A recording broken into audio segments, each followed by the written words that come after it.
Radar Prever FM. Você por dentro de tudo. Radar.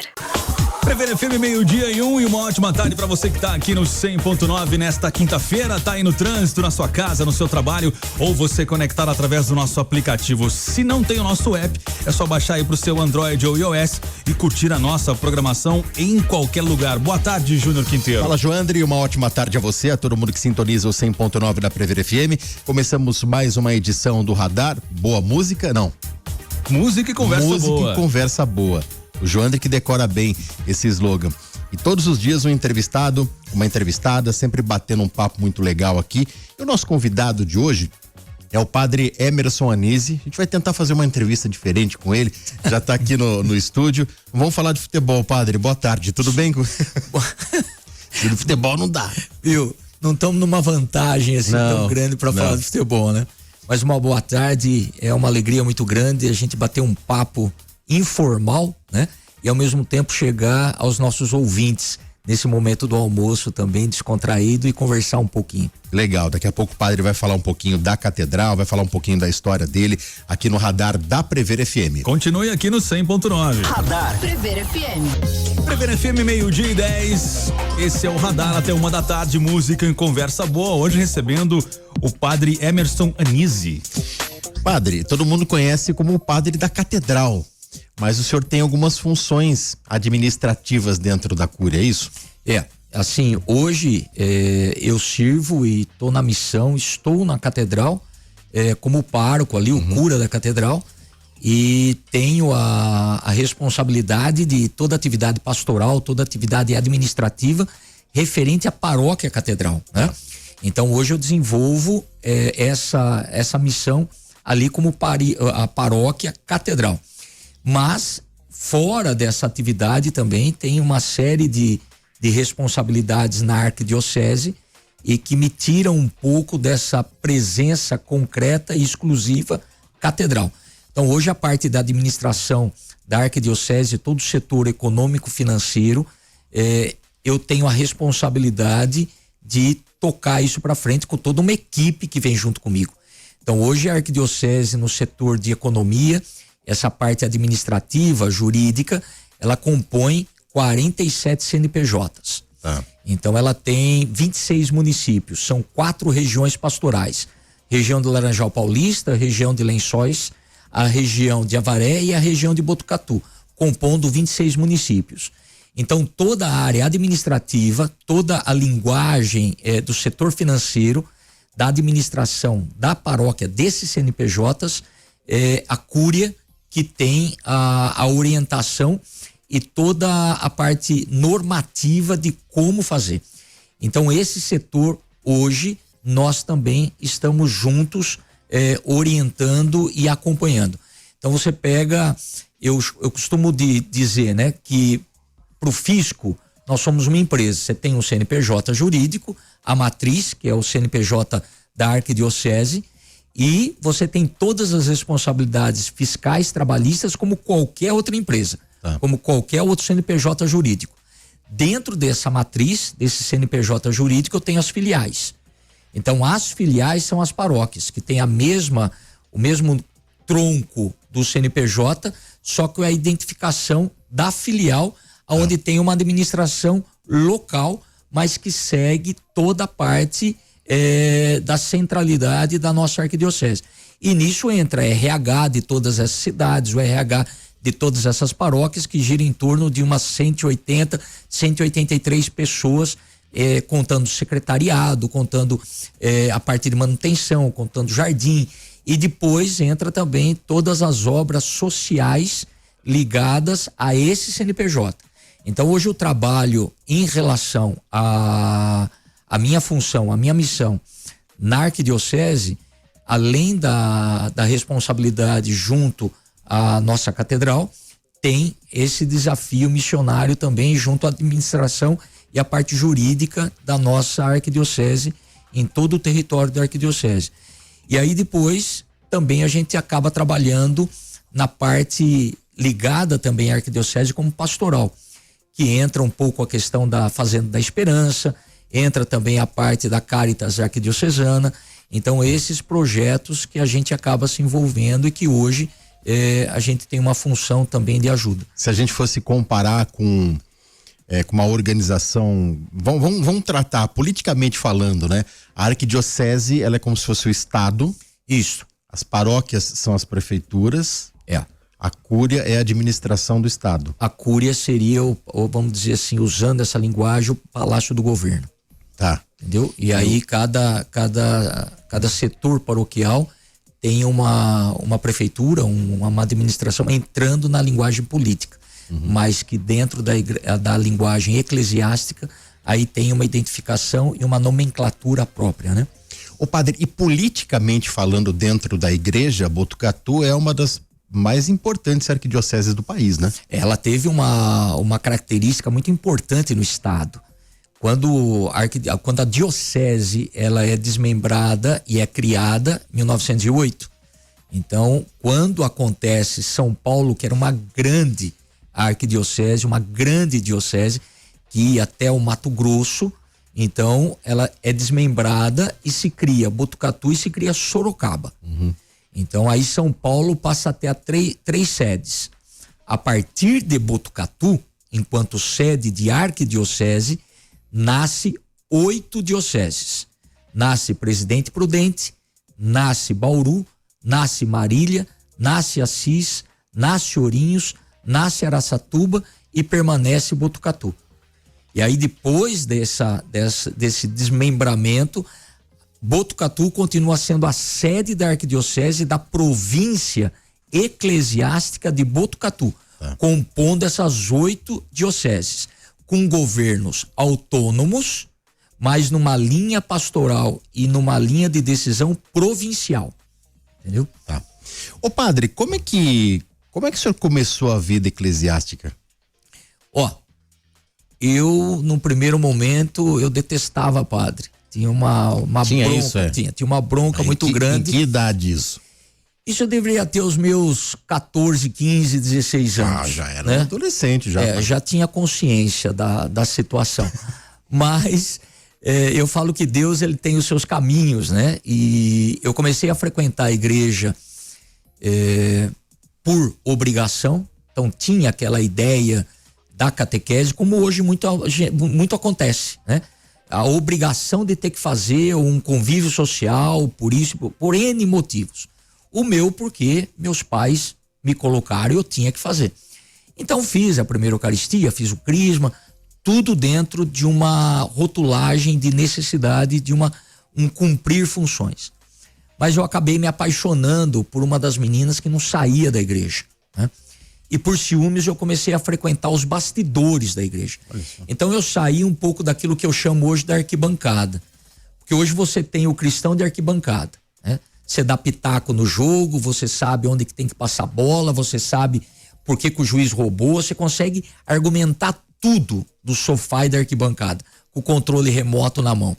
Mas quando você desce para pôr a camisa e entra no jogo, você vai entender por que o passe deu errado, por que não deu gol, o que aconteceu, porque você tá em equipe, você tá conhecendo o jogo e formando a equipe para a partida, então é diferente. Então eu era muito o cristão de arquibancada, eu sabia onde a igreja erra, eu sabia dar pitaco no padre que eu não gostava, eu conseguia falar das freiras de São Manuel, eu metia o pau em todo mundo, né? E tava lá e achava que eu tava na minha razão, né? Quando eu entro no jogo, eu começo a ver os bastidores da igreja. Então eu entro no jogo porque eu me apaixonei por uma menina que era catequista, que não saía, e por ciúmes eu comecei a namorá-la e comecei a conhecer esses bastidores. E namorou ela? Namorei. E aí ela começou a me mostrar um bastidor que eu não conhecia. Então eu comecei a conhecer os projetos sociais de São Manuel, que a igreja mantinha de maneira muito particular na Vila São Geraldo. Então ali eu comecei a ver uma realidade que não era só missa, que não era só catequese, que não era só uma festa, mas que tinha um trabalho muito diferenciado por detrás. Ali eu comecei a conhecer os bastidores dos trabalhos dos missionários da Consolata na África. Então ali eu comecei a conhecer padres missionários que vieram para o Brasil, e aí eu comecei a perceber um mundo que não era meu. E aquilo começou a me atrair de uma maneira muito forte. E eu não posso reclamar que eu nunca passei necessidade na minha vida. A minha família sempre conseguiu me dar o básico e o ir além do básico. Então eu era um cara que eu tinha tudo e não podia reclamar.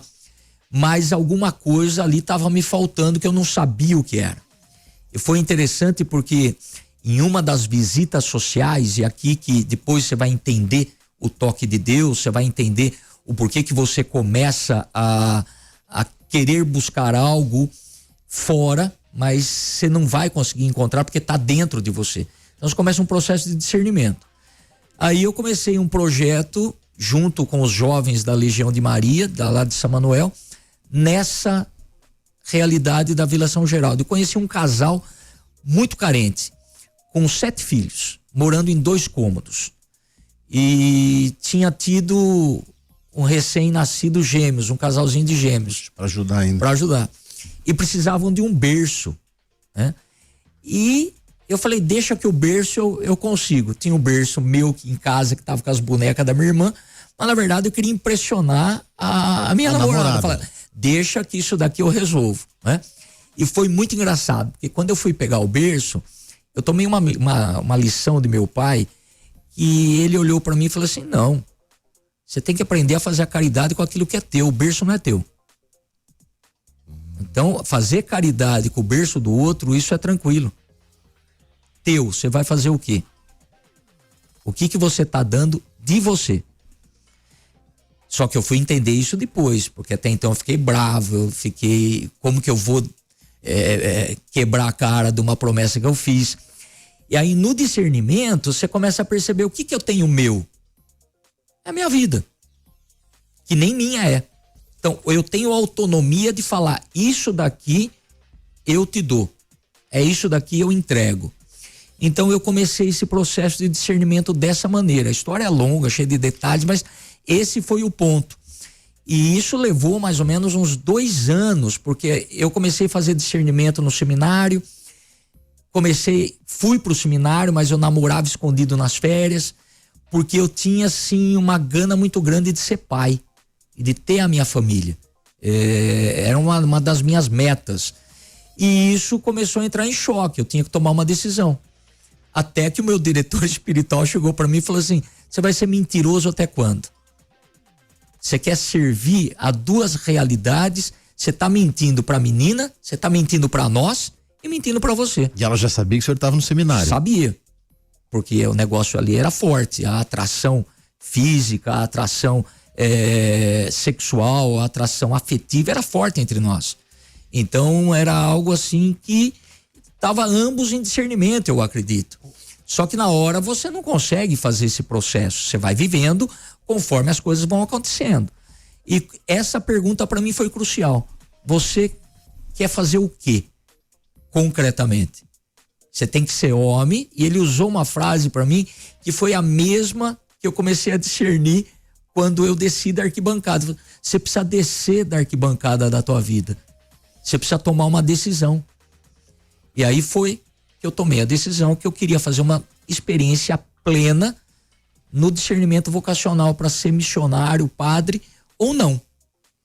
E aí foi onde nós terminamos, conversamos, tal, foi duro, né?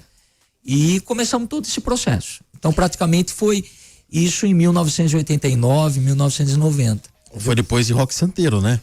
Lembra da história do padre? Cara, depois começa, né? Tem o Furacão, a Hilda Furacão, você entendeu? Tem tudo isso daí. O senhor não acha, padre, tá na hora do intervalo musical ou não? Da música? Então tá bom. Então daqui a pouco a gente volta nesse assunto. Gostei desse assunto, padre. Vamos lá. Tem bastante ponto polêmico pra gente falar aqui no Radar da Prever FM. Radar Prever FM. Prever FM, 12:31, de volta aqui com o Radar até 1 da tarde, música e conversa boa. Hoje recebendo o padre Emerson Anísio. Aliás, agora há pouco, né, Júnior?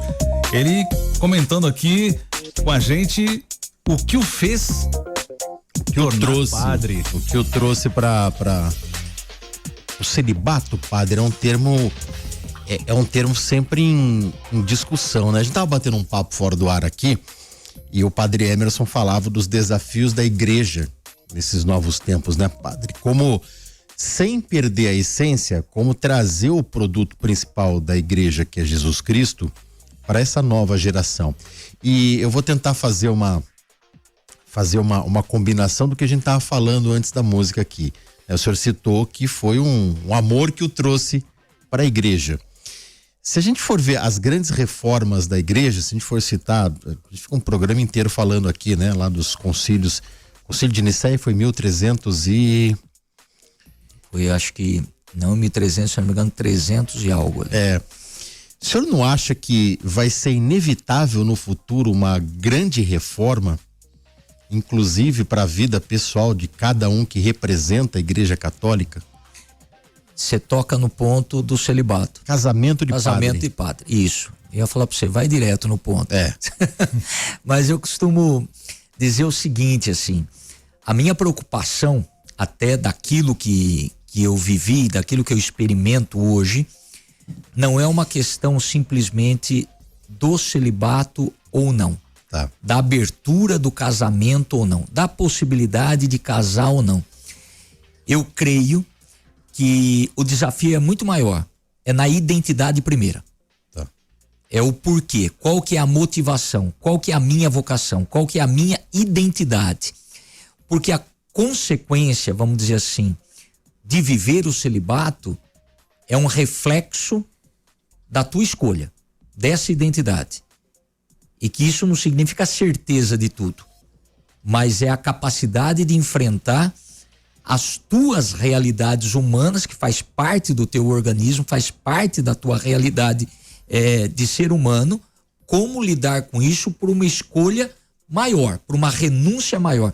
Não é um anular-se, nem um mutilar-se, nada, mas é como que eu consigo trabalhar com isso. Por que eu digo isso? Que o problema para mim, o desafio maior é você trabalhar a identidade do vocacionado. Porque se nós olharmos também a questão da relação a dois, do matrimônio, você também percebe um desafio muito grande da fidelidade do casal. E que lida com as tentações e com a sedução diariamente. Então, a questão é aqui, qual foi a minha primeira motivação e o que me chamou para o matrimônio? Então não é uma questão da fidelidade ou não. Eu tenho vocação para o matrimônio? Eu tenho a vocação para o sacerdócio? Tendo a consciência do celibato e tendo a consciência da fidelidade? Porque em ambos os sacramentos, qual que é a pergunta crucial? É de livre, espontânea vontade? Então, esse processo de discernimento, no meu ponto de vista, é muito maior de decidir se o padre vai casar ou não. Porque se o problema fosse o casamento do sacerdote, nós não teríamos a traição, nós não teríamos a pulada de cerca, nós não teríamos um alimento que, tendo a motivação, o estímulo do organismo, vai te levar para onde você não quer ir, que você não vai conseguir. Eu uso sempre a expressão, não cutuca a onça com vara curta. Esquece. Você conhece a tua fragilidade. Eu sei aonde está o meu desafio. Então, se eu não tivesse identidade, eu poderia estar casado. Agora, e a minha fidelidade com a minha esposa? Então, muitas vezes, eu bato muito nessa tecla e eu continuo insistindo nisso dentro do processo de discernimento vocacional do menino ou da menina, no caso da vida religiosa. Você tem vocação mesmo? É isso que você quer? A dificuldade seria em detectar, né? Quem tem vocação e poderia ter um matrimônio, né? Se abre geral para todo mundo, vai esculhambar. Então vamos supor, no caso do padre Emerson, ele descobriu que ele tinha vocação. Ele rompeu com uma namorada. Muitos padres teriam essa vocação matrimonial e vocação religiosa. Mas como é que a gente vai adivinhar isso daí? Quem vai ser e quem não é? Por isso que é um processo de discernimento. Eu digo pra você, eu tô com 53 anos, mas tem dia que eu tenho que me controlar. Tem dia que eu sei que a minha carne ela tá mais fraca.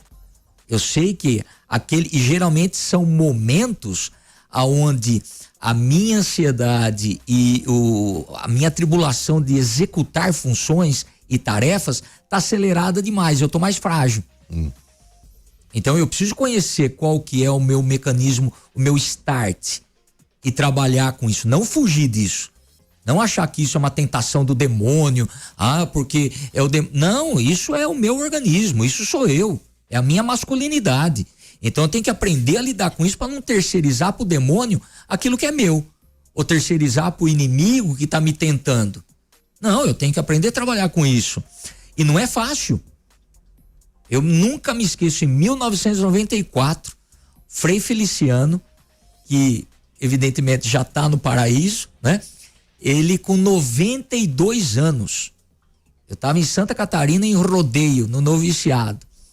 Terminei de carpir, terminei a horta, fui tomar um chimarrão com ele no alpendre do noviciado.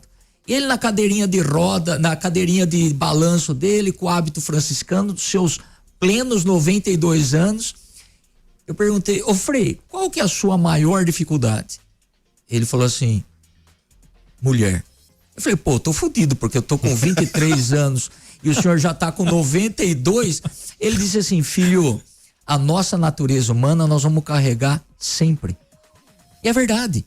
Tem um casal na catedral que eu acho fantástico, pra lá dos seus 80 anos. É uma beleza ver os dois se cuidando e os dois namorando.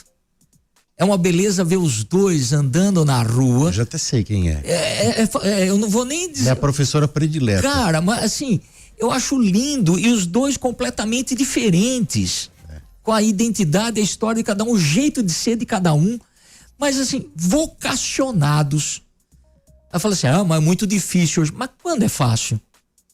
O padre, eu tenho a impressão que os fiéis, muitos fiéis, eles aprovam que o padre tenha um casamento. Mas eu não tenho dúvida, e eu acho bacana você ter a opinião e você aprovar ou não. Eu bato de novo nessa tecla, né? Uhum. Não é uma questão do casamento, é uma questão da identidade. E enquanto você... eu acho engraçado, às vezes a pessoa vem dar um pitaco na minha vida, no meu celibato, né? Eu falo assim, viu, você vive? Você tá na minha pele? Né? Eu escolhi a hora e sabia de todos os ônus e bônus da minha vida missionária e da minha vida sacerdotal. E é como eu estava dizendo, tem dia, filho de Deus, que não é fácil. Tem dia que eu não quero levantar para celebrar a missa, por exemplo, eu tô cansado. Tem dia que eu quero ficar quieto. Tem dia, porque eu trago a minha humanidade.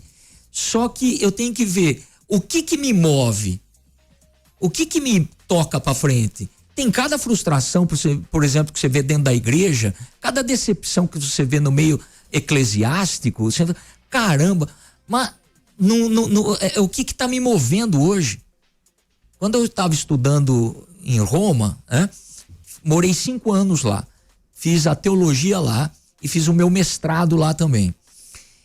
E durante o meu processo de discernimento, antes de ser padre, eu fui como seminarista para lá, né? E eu vi muita coisa que não era aquilo que eu idealizava. Aí o meu diretor espiritual de novo me deu uma porrada. Ele pegou e falou assim, se isso tá te motivando a deixar ou permanecer, se isso tá te frustrando, tá deixando você a ponto de meter o pé em tudo, mete o pé em tudo e vai embora. Você tá no lugar errado. Não é o teu lugar. Falou, agora, e me mostrou um crucifixo que eu tenho para mim até hoje, que é o crucifixo de São Damião, que é uma espiritualidade desenvolvida com São Francisco de Assis. Me mostrou aquele ícone oriental do crucifixo de São Damião, falou assim, agora, se é por ele, você vai em frente. Se é por ele, você vai em frente. Então, eu preciso redescobrir a cada dia qual é a minha motivação. O Frei Uric, que hoje é o cardeal de Manaus, ele dizia para nós o seguinte, ele falou assim, Freizinho, o dia que você perdeu o primeiro amor, você vai virar funcionário do altar. Uhum. E de funcionário a igreja tá cheia, vai fazer tudo bonitinho, vai bater ponto certinho, vai fazer tudo que tem que fazer. Mas você não pode deixar de ser vocacionado. Isso que às vezes eu sinto, que muitas vezes nós deixamos de ser vocacionados. Vocacionados em casa, vocacionados na profissão, vocacionados na vocação. Nós cumprimos funções e obrigações, perdemos a beleza e o brilho de fazer as coisas.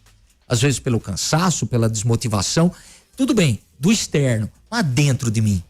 Então, aqui que eu me desafio todo dia eu me desafio. Não tem um dia que eu falo assim, poxa, hoje o dia foi que gostoso, não tem, né? E isso é um constante. Engraçado que eu acho que jornalista é quase igual, viu? Mas filho. Vamos a um rápido intervalo. Daqui a pouco, o tempo é curto, mas o padre vai contar algumas histórias curiosas. Tem bastante história curiosa, né? No meio da missa, time disputando mundial. Lá. Daqui a pouco a gente volta com o radar aqui na Prever FM. Prever FM, 12:46, de volta aqui com o radar, música e conversa boa. Hoje recebendo o padre Emerson Anisi. Ô padre, celebração de uma missa, dependendo de quem tá celebrando, mais ou menos, a média é 1 hora, né?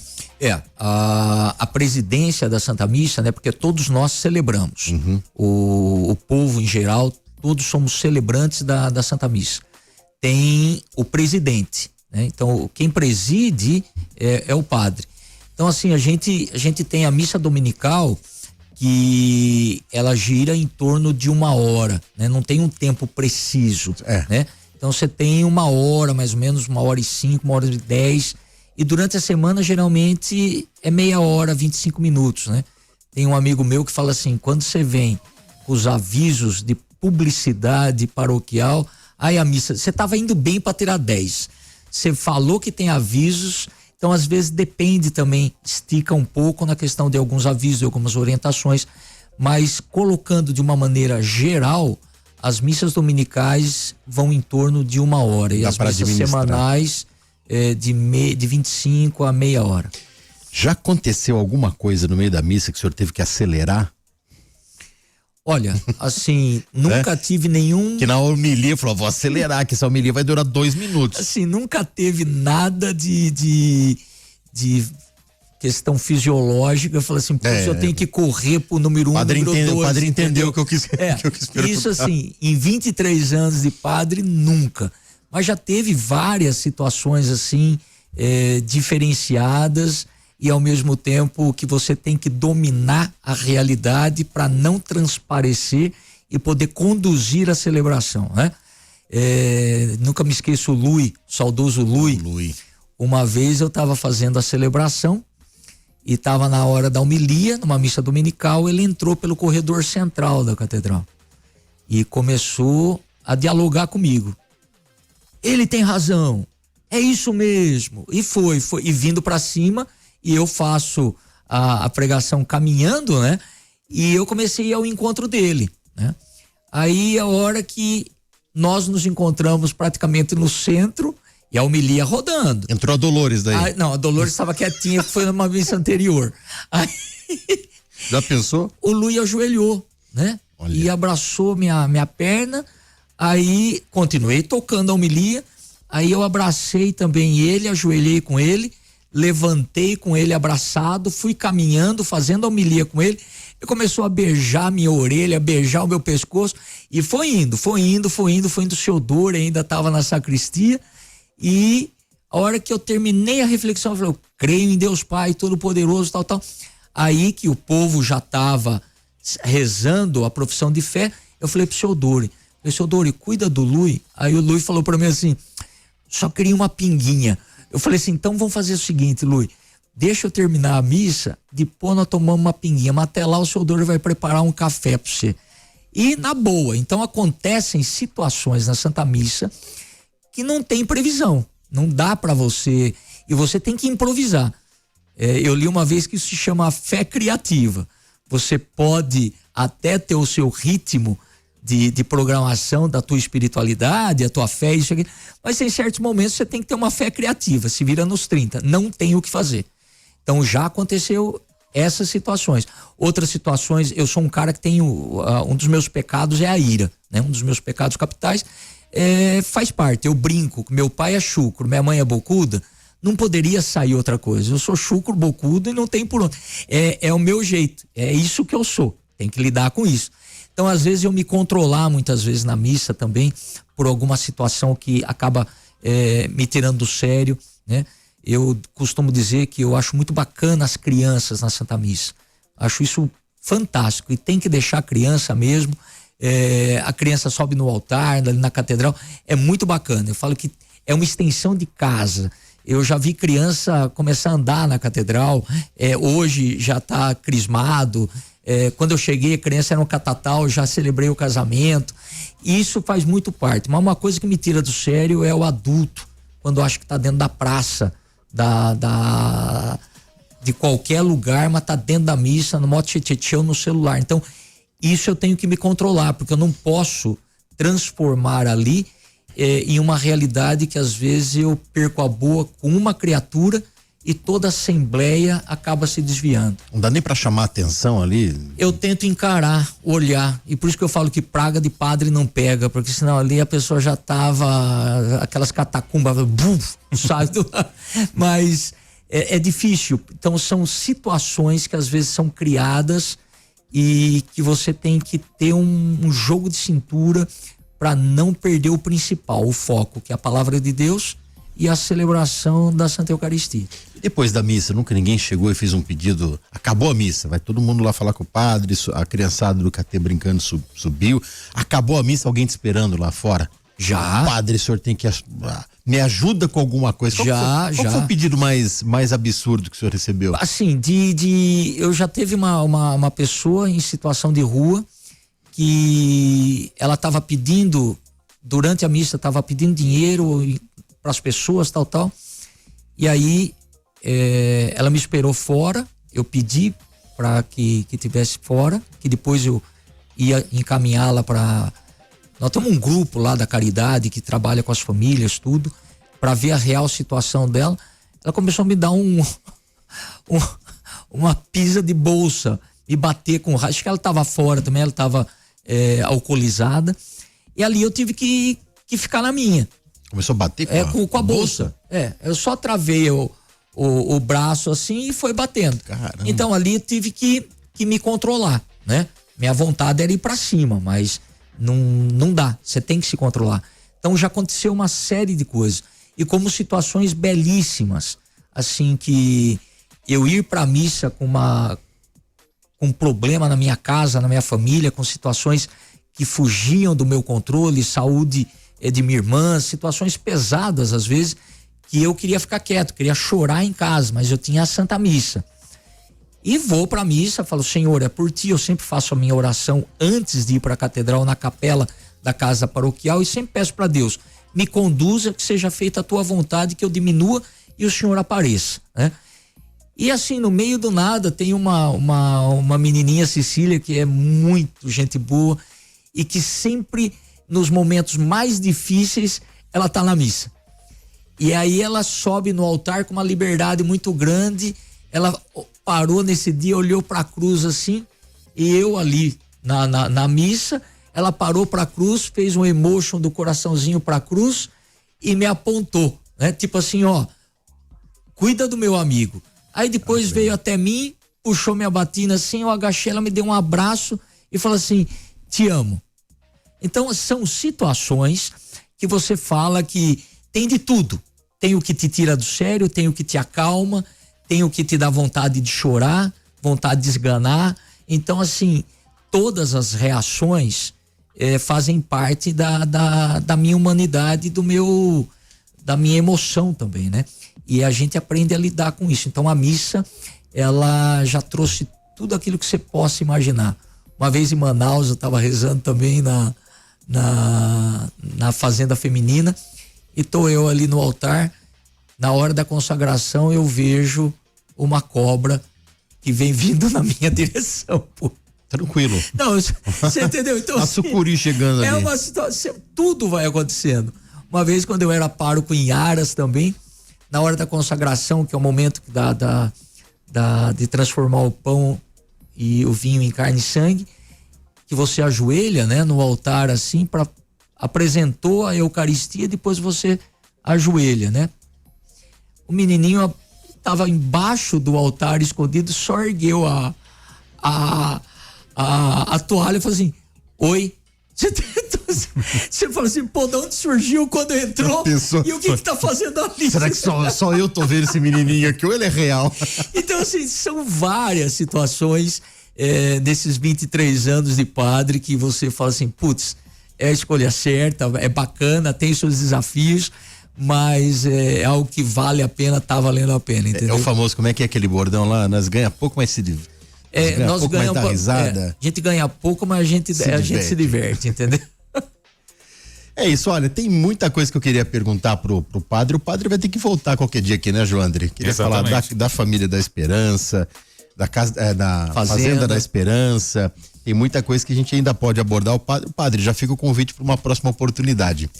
Eu tenho que vir porque eu tenho que revelar, né? O Júnior mandou para mim, falou assim, ou vem, eu vou mandar uma praga para você, você entendeu? Daí eu falei, deixa antes de chegar essa praga para mim, eu já vou logo. Eu falei assim, ou vem, ou eu vou ter que mandar uma praga pro Corinthians, mas não tá precisando nem mais. Precisa. Pô, que você fizer isso daí, eu vou enterrar. Viu, mas gratidão, muito bom esse bate-papo. Eu gosto, né? Você sabe disso, vocês sabem, conhecem. E estamos à disposição. O assunto que for, da maneira que for, nós estamos aí. Padre Emerson, obrigado. Obrigado gratidão pela sua presença. E um grande abraço para todos que nos acompanharam. Que Deus abençoe o nosso dia, a nossa tarde. Amém. Amém. Joandre, você tem um santo horário agora, até as 5. Até as 5 da tarde. Daqui a pouco a gente se vê. Pois é, e lembrando a nossa audiência que essa e outras edições do Radar você pode acompanhar no nosso canal do YouTube, só digitar lá Prever FM. Amanhã o instrutor Gamito vai estar aqui, ele vai contar a história de trânsito. Vou perguntar para ele, por que o povo não dá seta em Botucatu, Gamito? Amanhã, no Radar da Prever FM. Radar Prever FM. Você por dentro de tudo. Radar.